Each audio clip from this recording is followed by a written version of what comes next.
আসসালামু আলাইকুম। আপনারা সবাই কেমন আছেন? আমার পরাণের ভাই বোন, দেখেন আমি আজকে সারাদিন শেষে বাসায় এসে মূলার শাক ভাজি করেছিলাম, একটুখানি মাছ ভুনা করেছিলাম। আর তারপরে আপনারা এটারে কি বলেন জানি না, আটা গোলাইয়া আমি চাপটি বানাইছিলাম। এটাকে আমাদের দেশে ধাপড়া বলে, চাপটি বলে, আপনারা হয়তো গোলা রুটি বলতে পারেন, জানি না আমি কে কোন দেশে কিভাবে বলে। আমি চাপটি বলি। এই দেখেন মূলা শাক ভাজি করেছিলাম।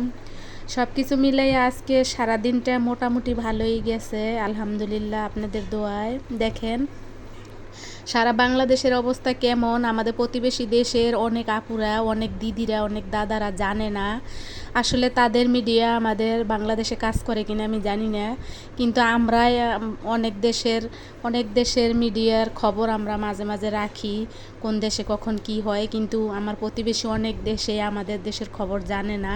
অনেকেই আমাকে কমেন্টস করছে, কি হয়েছে দিদি, তোমার কেন মন খারাপ, দিদি তুমি কেন গর্ভবতী। আসলে যদি নিউজ দেখা যায় তাহলে বোঝা যায় যে আসলে কি হয়েছে, বাংলাদেশে কি হইতে চলছে। কখনই কোনো কিছু এত বাড়াবাড়ি ভালো না, তারপরেও যে যখন আসে তখনই আমরাই সাফার হই। আমরা যারা নিরীহ, যারা আমরা একদম নীরব, যারা আমরা কখনোই কোনো বিষয় কথা বলি না, তারাই সব কিছু ছাপার হই, তাদেরই বেশি কষ্টটা হয়। এত কষ্ট হয় যে মরতেও পারে না, বাঁচতেও পারে না, এরকম একটা ভাব থাকে। যারা আমরা একেবারে নিরহ, খেটে খাই, কারো সাথে কোনো কথা নাই, কারো ঝামেলায় নাই, তাদেরই বেশি কষ্ট হয়। যাই হোক, আমার প্রতিবেশী দিদিরা, প্রতিবেশী আপুরা, ভাইয়ারা যারাই হইল আমার ভিডিওতে বলেছেন যে কি হইছে, মন খারাপ কেন, কেন গর্ভবতী।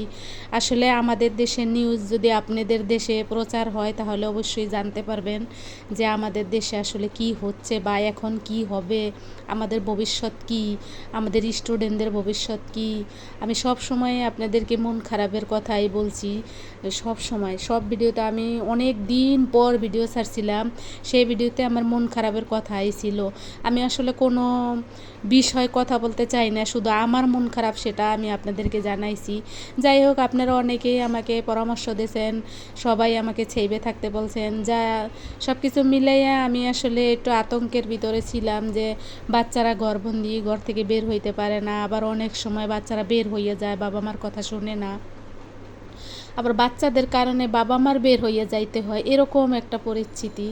কি করার আছে, কিছু করার নাই। আর যারা সত্যিকারের দেশপ্রেমিক তারা তো আসলে দেশের জন্য জীবন দিয়ে দেয়, কিন্তু যারা আসলে সুবিধাবাদী তারা তো কোনো কিছুই করে না। কারে নিয়ে কথা বলবো, আজকে কথা বলবো, কালকে হয়তো আমার মুখে কষ্টিপ মেরে দেওয়া হবে, বা যে কথা বলবে তার মুখে কষ্টিপ মেরে দেওয়া হবে। যে ধরনের কথাই আপনি বলবেন, কাকে আপনি ভালো বলবেন, আমি ভালো, আপনি ভালো, কে ভালো, কাকে আপনি ভালো মনে করেন? আমার দৃষ্টিতে আমি আমার এই বয়সে কাউকে আমি ভালো পাইনি আশেপাশে। ফ্যামিলির ভিতরেই আছে কত রকমের দ্বন্দ্ব, তার আপনার আশেপাশের লোকজনের কথা আর আপনি কি বলবেন, আর আমি আপনাদের বা কী বলবো। যাই হোক, সব কিছু মিলাইয়া মোটামুটি একটু স্বস্তির আশ্বাস ফিরে এসেছে। যাই, আপনারা সবাই আমার আজকের ভিডিওটা দেখবেন, যদি ভালো লাগে অবশ্যই সাবস্ক্রাইব করবেন, কমেন্টস করবেন, আমার পাশে থাকা বেল বাটনটা একটু বাজিয়ে রাখবেন, এতে আমার নতুন ভিডিও যদি ছাড়া হয় আপনাদের কাছে পৌঁছে যাবে।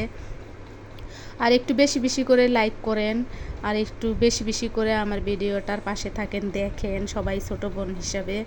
আমি অনেক আগে একটু এক জায়গায় গিয়েছিলাম, তার একটু পিকচার নিয়েছি।